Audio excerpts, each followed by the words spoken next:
Hello, and welcome to this virtual learning session presented by IRRE. We apologize for the technical difficulties we had in our recording earlier this week, and so you're getting the asynchronous version of this recording, if you will.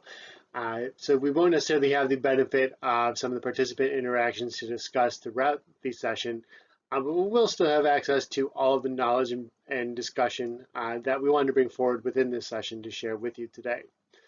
Today's topic is fighting fake news and working on those lateral reading skills for students. So without any further ado, let's dig into that. I am Randall Lober. I am a senior instructional specialist with IRRE.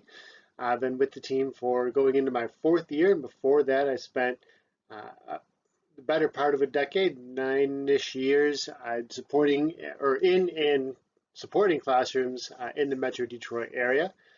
So I look forward to sharing what we've learned in our research and experience with you here as we talk about today's topic. We have two outcomes for our session today. First, we want to work with you to develop a definition of lateral reading and get a good sense of what it is we're talking about with that term, and also to describe a framework for teaching students to validate their sources using the lateral reading process. In our sessions, we typically ask you to dive in and with a warm-up question to show us what you know and just to get your mind thinking about the session.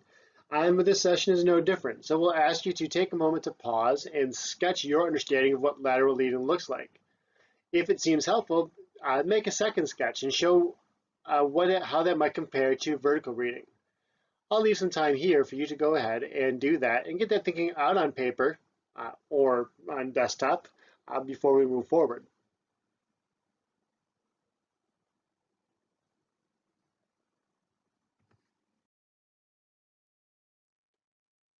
So we'll start first by clarifying our terms. What do we mean by lateral reading and what do we mean by vertical reading? Let's find out. So to help support our definition of lateral reading and help build some understanding around that, let's start with exploring a scenario. Suppose we've assigned our students a research assignment, whether it's a paper or some other media we ask them to produce around immigration, and they're charged with using immigration statistics to help support their claim about immigration, whatever that might be. We, of course, as good educators and hoping to train our students to be good researchers, would encourage them to use a variety of sources to help support their claims. And in this case, we'll simulate what that search might look like within our search engine. So if I were to type immigration statistics into the search bar, I'd be presented with a number of tabs. And one good search habit to get into is by using a separate tab to look up some of those results. And that allows me to quickly navigate back and forth between those tabs and between those different sources to help verify, confirm, or refute some of the claims that each of those sources tend to make. So that's one good habit to train ourselves and our students in, is opening those several tabs so that we have quick access to those sources. If we were to zoom in a little bit further, we'd see some of the first three sources that come up, starting from the left, come from the Department of Homeland Security. We would also see resources from the Migration Policy Institute, as well as Wikipedia as a possible source. All these are places we could certainly start. None of them are the places we would definitely end our search, and we'll talk about some of the reasons why here in just a moment. But they're definitely places we can start. And being these are the top 3 Google results that came up in this search, these are probably the same places your students might start as well. So as we ask them to engage in lateral reading, we're asking them to engage in the process we talked about, using multiple sources related to the same topic to verify information. So if I were to find some information or some statistical claims on the Department of Homeland Security website, I might also use data from the Migration Policy Institute to help support or refute that, or to otherwise verify that, and indeed see what others on Wikipedia might have to say to offer to help us triangulate that claim. So lateral reading is that process of using multiple sources to verify that claim or verify that topic, verify that statistic that's being presented to us.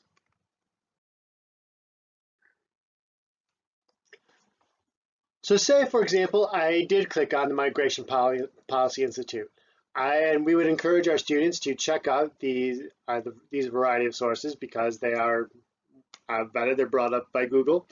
On first blush, this page looks professionally put together. It looks like something we could trust. But I know we also train our students to find out more about each individual source that they're taking a look at as well. And oftentimes we can direct students to look at the About page. And in this case, that About page gives us more information about the background, the mission, and some of the key players within the Migration Policy Institute. When we engage in that kind of reading, when we use that same source and go deeper into that source to find out more about whether that source is credible, we're engaged in what's called vertical reading.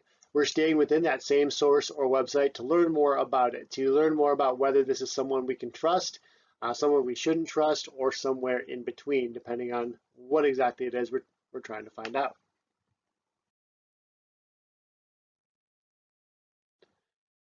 So with those two definitions in hand, we'll ask you to stop and jot here for just a moment and to think about what we've discussed so far. Reflect on how your students typically verify their sources. Which type of reading do they typically use, lateral reading or vertical reading? And what challenges might that pose for you as educators? Please take a moment to stop, pause, and reflect on this question before moving forward.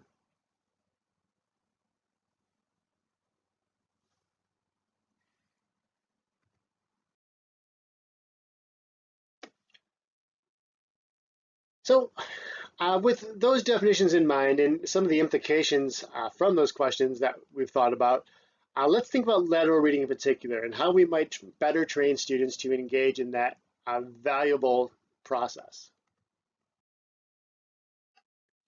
There are three big and core questions we can ask ourselves, and indeed we should ask our students to ask themselves as they begin developing or continuing to refine their lateral reading skills. First, as they look at a source, we want them to ask, who wrote this? We want them to ask, what is the quality of the evidence that the author provides? And we also want them to ask, what do other sources say about this? So that is the framework that we'll use to explore lateral reading today, and we'll dig a little bit deeper into each of those questions and how we might support students in thinking in those ways as we go further.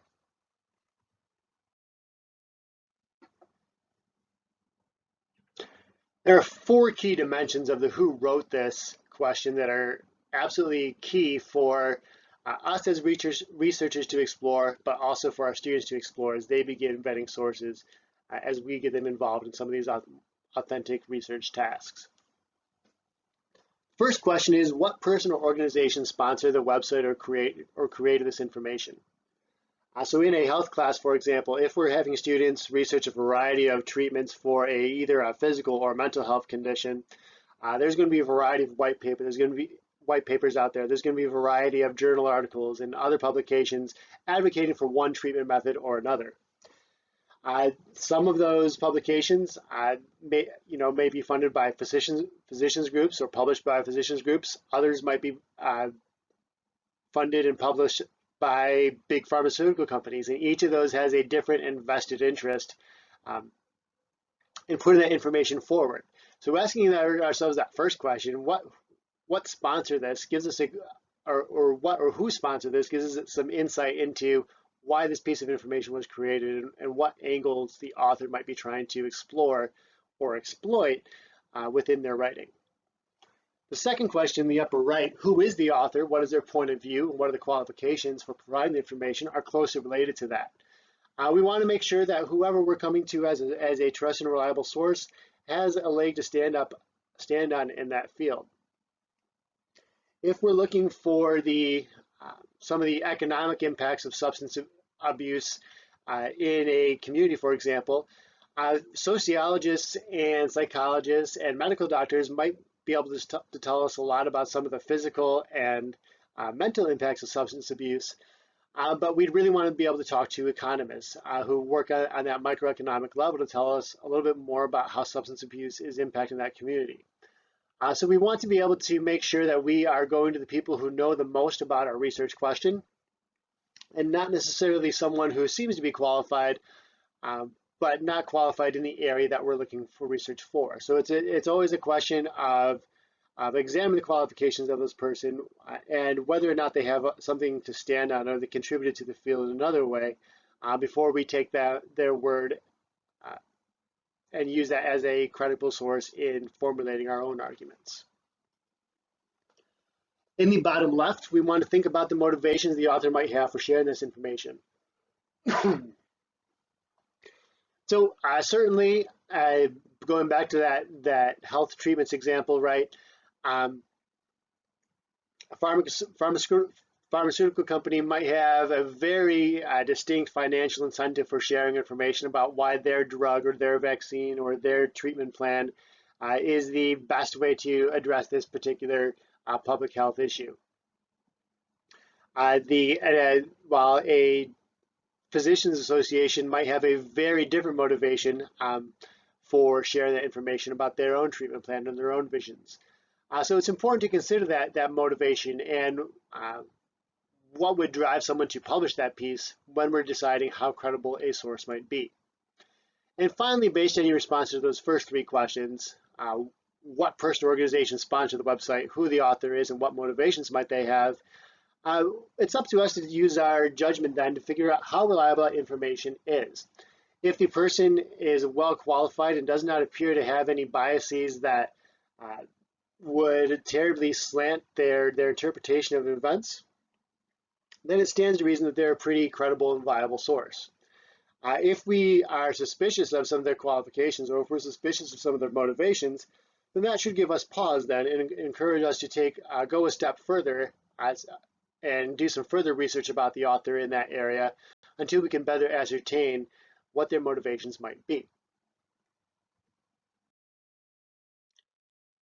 So what could teaching that look like? As we talked and we constructed that slide, we knew a lot of those points would resonate with educators. But what's more important to think about is what that might look like. So we suggest that we start with a single source to analyze. So this is definitely thinking about a gradual release model, right? And perhaps even starting with a parody Twitter account or a parody writing account like the Onion or so on and so forth, because those are pretty easy to vet. And sometimes having that really plain and obvious example of satire out there or parody gives us a really good exercise in using some of these critical thinking muscles. In any case, though, we want to start with a single source to analyze, and I, as an instructor, might want to model that thought process as I go through those 4 questions that we just mentioned on the previous slide. I'd again want to model having multiple browser tabs or windows open to gather information in response to those guiding questions. So if I want to find out more information about the author, if I want to find out more information about the Onion, for example, if we're using that kind of parody angle here, I might have several different browser tabs, one telling us about the history of the Onion, one telling us about different authors, and one indeed confirming that it's a satirical website, which would give me some insight into why they're writing what they're writing. And finally, I'd want to model my thought process around using those 4 guiding questions to make a judgment about whether the source is reliable. So if I go back to those 4 questions, I'd be able to say the author is a satirical news organization. Their purpose is more to entertain than it is to inform. So it's not a credible and reliable source in this case. It's not something that would help us contribute to our arguments. And with the Onion or that satirical account really serving as that really concrete example of what a not viable source is, that gives us the green light then to push students into some more responsibility for vetting some of their own sources within some of a controlled environment here. So we want to pause here and stop and jot. It's a lot to process here in the last several minutes. So also want you to think about what implicit skills students might need to know in order to answer the question, who wrote this? By implicit skills, we mean ones that they would need to enable to access those 4 questions. So might they need some explicit training in opening several browser tabs and navigating between them or split screening or whatever it might happen to be in order to conduct that research. So we've given you some examples there. What are some additional examples of skills that students might need to know in order to better answer that question?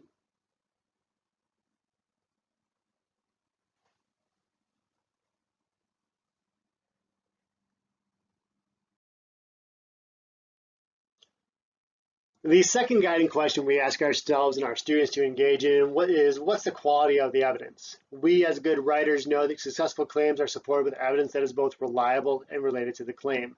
So we'll take a moment to dive into both those dimensions and what they mean for evaluating our sources. When we talk about reliability, we're really talking about using a variation on the 4 questions we just asked ourselves and who wrote this, right?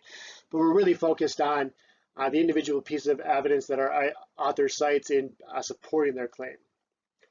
So when we look at that evidence, we want to think about what the source of the evidence was, where it came from, what date was it published on.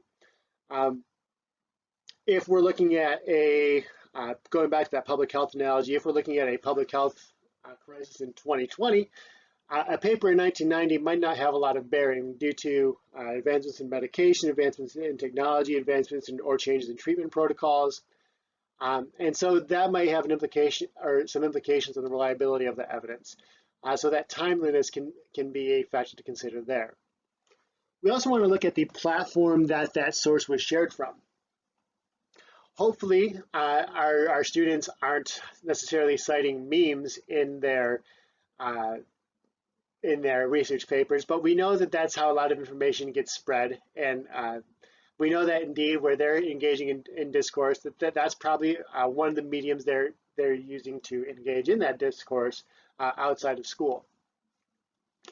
So as we think about the platform, we want to make sure it's a reliable one. So a meme on social media, probably not as reliable as something found in a academic journal database or a white paper or so on and so forth. So again, another talking point to keep in mind as we think about our students. If we see that their authors are citing things coming from social media or so on and so forth, that should send up some yellow or red flags for them as well. We also want to think about whether the source itself is trustworthy. So who is this person? Why do they have credibility to write about that? And why is it someone that our author should trust in citing evidence from them? So again, we're using those same 4 questions to guide that a little bit. We want to find out who that source was, what motivations might they have, and really work in tandem with the last set of questions to help us inform our evaluation of the evidence. And again, we want to fact check as well. So if we're seeing that this claim come out and it's in isolation, we might want to use some additional sources to verify this piece of evidence that our author cites, especially if it's something that strikes us the wrong way. That second branch, the lower branch in yellow, we want to explore evidence that's related to the claim. So we want to make sure the evidence is directly related to the claim. Oftentimes, especially in less scrupulous pieces, we see arguments that are put together in a way where there's a bunch of facts and figures and statistics cited, but not one of them directly supports the author's claim, right? They're rather tangential or circumstantial at best. So we want to caution our students to look out for that. They should be able to draw a straight line and not necessarily a curve or go through any mental gymnastics to make sure that evidence clearly supports the claim. We also want them to think a little bit about what other evidence they would need to see in order to support that claim. So if they're finding that they're questioning the evidence, or that it is not quite related, or that they want additional evidence to confirm that, they want to think about some additional sources they could look at to provide some additional support to that piece of evidence. So what might teaching that look like? Again, we'll want to emphasize that model of gradual release, right? Since this is a skill we're teaching to our students, we want to start with a bit of I do, then release under the we do and you do. But in any case, we want to start with a single work that we're going to analyze. And good sources to use for this might be an editorial piece from a newspaper. We might ask them to analyze a social media post or a meme in this case to really critically explore that, or some other caption picture to really explore that and some of the elements that are involved.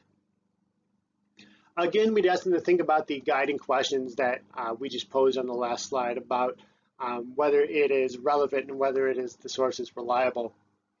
And based on those responses, again, make a final determination on the quality of that evidence. So really thinking about who that author cites and whether or not those pieces of evidence are reliable. And again, thinking about whether or not these evidence that the author chooses to support that claim really makes sense, really fits what they're trying to say. So we'll pause here and ask you to reflect on this question for a moment. In what ways does being able to answer who wrote this prepare students for answering what's the quality of the evidence? Please pause, take a moment to think about this question before we move forward.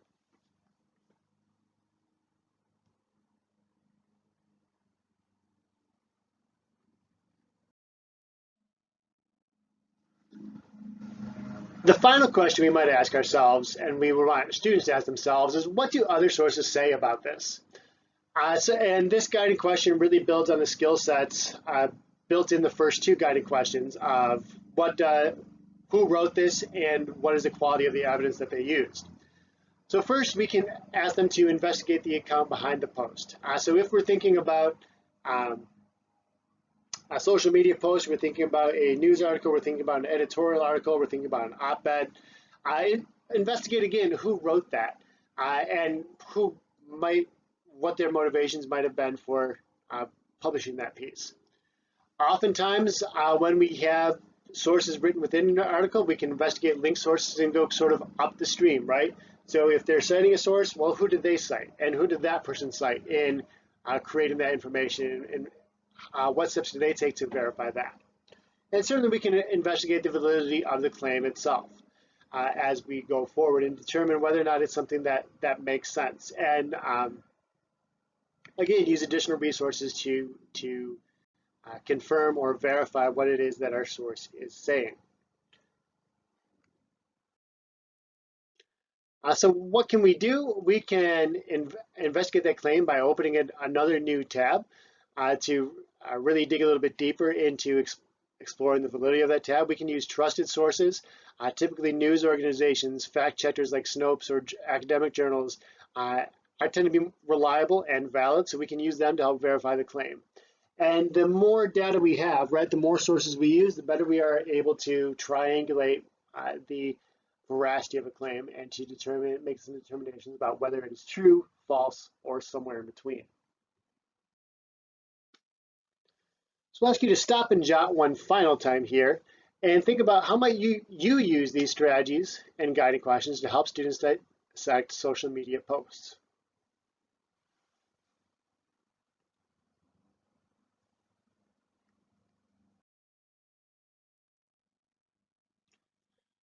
We'll close today by revisiting that framework and really asking students to remember these three guiding questions to help us frame our lateral reading skills.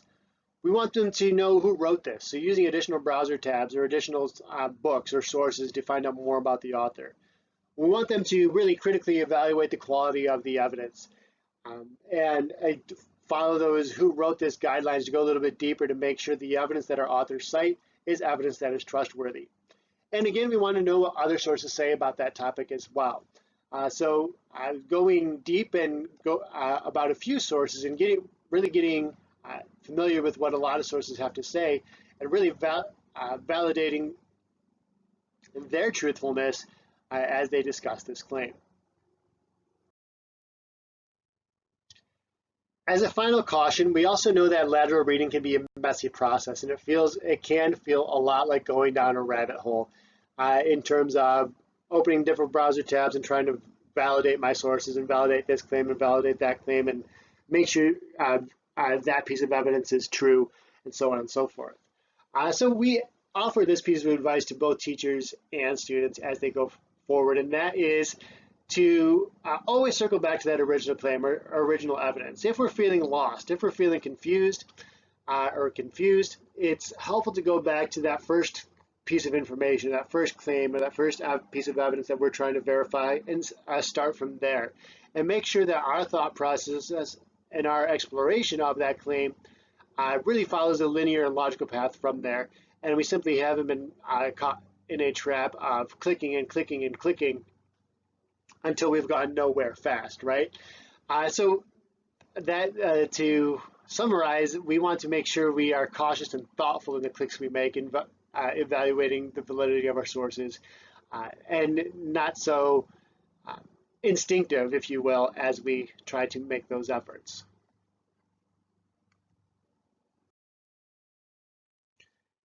As we bring our session to a close, we want you to take a moment to sketch your current understanding of what lateral reading looks like. So what would that mean for you as a teacher, and what would that mean for your students as you instruct them?